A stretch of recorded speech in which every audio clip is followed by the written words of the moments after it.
Les decía en el primer capítulo que a partir de Génesis 3 todo cambia. De hecho, el relato continúa con Génesis 2. Es un único relato, ¿verdad? El del paraíso y luego la expulsión del paraíso, Génesis 3, ¿no? Y es muy interesante ver cómo el pecado, digamos, va introduciéndose poco a poco, primero en el corazón de la mujer y luego en el corazón del hombre, ¿no? Porque aquí no hay más culpables y menos culpables, ¿no? Es verdad que la mujer es la que se deja engañar la primera, pero es verdad también que el varón luego sigue a la mujer y no pone ninguna objeción. Es decir, que los dos resultan igualmente culpables. Y es hermoso porque se da uno cuenta de cómo se ha introducido una oscuridad en el corazón de la mujer. Porque Dios les había dicho que podían comer de todos los árboles, ¿no? Incluido del árbol de la vida que estaba en el centro del paraíso. Sin embargo, la serpiente, es decir, el diablo, cuando aborda a la mujer, le dice una mentira. Le dice, ¿cómo es que Dios os ha prohibido comer de todos los árboles? Y la mujer le responde, pero le responde con una respuesta equivocada. Dice, no, nos ha permitido tomar de todos los árboles, pero del árbol que está en el centro no podemos comer. El árbol que está en el centro era el árbol de la vida, ese naturalmente que podían comer. Lo que no podían hacer era comer del árbol del conocimiento del bien y del mal.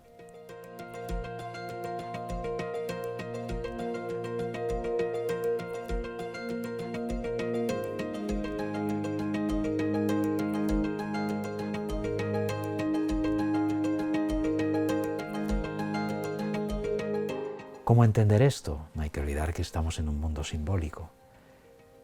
Para la mujer, si no puede comer del árbol del bien y del mal, es decir, si no puede decidir lo que es bueno y lo que es malo, no puede ser feliz, no puede comer del árbol de la vida. Es decir, se produce en ella una especie de fusión que es ya el comienzo de la tentación. Y por eso, pues la mujer ya se pone a tiro de Satanás, de la serpiente, porque la serpiente ya le dice, pues es que no es verdad, se os abrirán los ojos, ¿no? Y es verdad que se les abrirían los ojos, ¿no? Pero para darse cuenta de que habían perdido la gracia. Es un abrirse los ojos triste. Bueno, pues el relato creo que lo recordamos, ¿no? Como esta imagen tan hermosa, ¿no? Del árbol y de la fruta que es apetitosa por su aspecto y cómo la cogen y come y da de comer al marido que también come, ¿no? Y entonces todo empieza ya a llenarse de confusión y a llenarse verdaderamente de oscuridad, ¿no? Porque Dios nuestro Señor va a bajar al paraíso, como dice que bajaba siempre a la hora de la tarde, ¿no? A caminar con Adán y con Eva, ¿no? Y llama al hombre, ¿y dónde estás? Y resulta que se ha escondido. Y aquí entendemos cómo ya el pecado ha empezado a romper la armonía entre el hombre y la mujer. Porque cuando le dice, ¿has comido del árbol? Dice, sí, la mujer que me diste me dio del árbol y comí. Unas palabras durísimas. Primero porque está acusando a la mujer, como por así decirlo, descargándose él de su responsabilidad y acusando a la mujer, ¿no?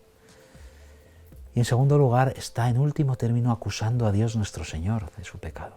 La mujer que tú me diste, me ha dado de eso y comí. Nos damos cuenta de cómo el pecado, el haber querido hacerse dueño de la propia vida como si uno fuera Dios, le ha llevado al hombre a romper radicalmente su relación con Dios y a romper radicalmente su relación con la esposa. Que ahora ya no es la esposa, es esa especie de enemigo, ¿no? Es la tentadora. Es decir, el pecado como que ha turbado toda la obra creadora de Dios, ¿no? Y a partir de este momento, pues se introduce esta nueva lógica en la historia de la salvación. Ojo, no va a dejar de ser historia de la salvación, porque precisamente en este capítulo, en Génesis 3, en el versículo 15, es donde leemos las palabras de Dios a la serpiente, que los padres de la Iglesia lo llamaban el protoevangelio. ¿Qué quiere decir eso? El primer evangelio, es decir, el primer anuncio de la salvación, ¿no? Precisamente hablando de la mujer. Pongo hostilidad, le dice Dios a la serpiente, entre ti y la mujer, entre tu descendencia y su descendencia, ella te aplastará la cabeza cuando tú la hieras en el talón. Es decir, ya Dios está anunciando cómo el fruto de una mujer misteriosa va a aplastar la cabeza de la serpiente. Es el anuncio de la salvación. Pero claro, lo hace en este anuncio en el cual ya Dios está, por así decirlo, sellando las consecuencias del pecado.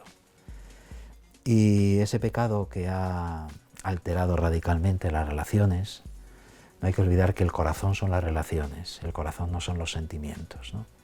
El corazón, nuestra carne, se configura por las relaciones, ¿no? De paternidad, de fraternidad, de filiación, de esponsalidad, ¿no? Eso es lo que nos configura.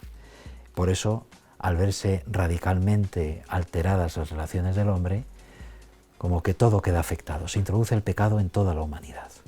Todas las relaciones quedan tocadas, ¿no?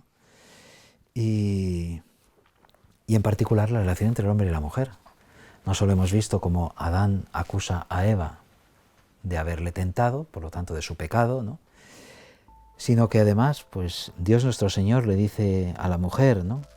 Mucho te haré sufrir en tu preñez, darás luz a los hijos con dolor, tendrás ansia de tu marido y él te dominará. Es muy interesante, ¿no?, comprender cómo la revelación, la Sagrada Escritura, pone el origen de ese hecho que por desgracia se verifica tantas veces, ¿no?, del dominio, muchas veces podría ser incluso despótico, del varón sobre la mujer. La Sagrada Escritura nos obliga a entenderlo como un fruto del pecado, es decir, como algo que no se opone, que no corresponde a la voluntad de Dios. Porque lo que Dios había hecho era al hombre y la mujer iguales en dignidad, ¿no? Macho y hembra los creó, a imagen de Dios los creó, ¿no? Es decir, macho y hembra, varón y mujer, son la misma dignidad humana y reflejan de la misma manera a Dios, ¿no? Y solo hay dos formas de ser humano, como varón o como mujer. Y los dos son igualmente humanos y los dos son igualmente imagen de Dios, ¿no? Y también el segundo relato de la creación había insistido en la igualdad entre el hombre y la mujer, no la igualdad en el sentido de que sean idénticos, porque son complementarios, ¿no?, pero sí igualdad en el sentido de que son de una misma carne, ¿no? Así que es hueso de mis huesos y carne de mi carne, ¿no? Dios los ha creado para que haya entre ellos una comunión esponsal, ¿no? El pecado lo que genera es el dominio. Y claro, el dominio normalmente, por desgracia, del más fuerte sobre la parte más débil. Vemos, por lo tanto, como el relato del Génesis, este capítulo 3, es de una profundidad que siempre asombra cuando nos acercamos a él. Es una profundidad acerca de la verdad, de las relaciones humanas que nos... En fin.